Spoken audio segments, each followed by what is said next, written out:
Homeward Bound, October 23. Rescue souls before Jesus ends his ministry. Go out into the highways and hedges, and compel them to come in, that my house may be filled. Luke 14, verse 23. It is no small thing to be a Christian and to be owned and approved of God. The Lord has shown me some who profess the present truth, whose lives do not correspond with their profession. They have the standard of piety altogether too low, and they come far short of Bible holiness. Some engage in vain and unbecoming conversation, and others give way to the risings of self.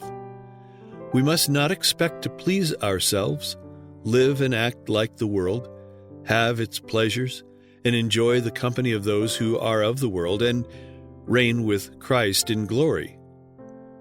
We must be partakers of Christ's sufferings here if we would share in his glory hereafter. If we seek our own interest, how we can best please ourselves, instead of seeking to please God and advance his precious suffering cause, we shall dishonor God and the holy cause we profess to love. We have but a little space of time left in which to work for God. Nothing should be too dear to sacrifice for the salvation of the scattered and torn flock of Jesus.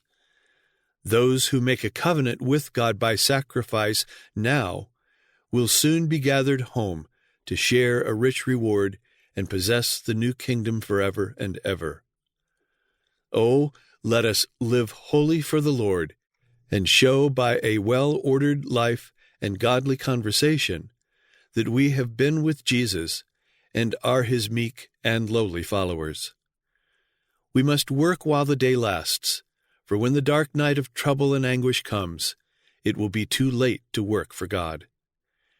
Jesus is in his holy temple and will now accept our sacrifices, our prayers, and our confessions of faults and sins, and will pardon all the transgressions of Israel, that they may be blotted out before he leaves the sanctuary.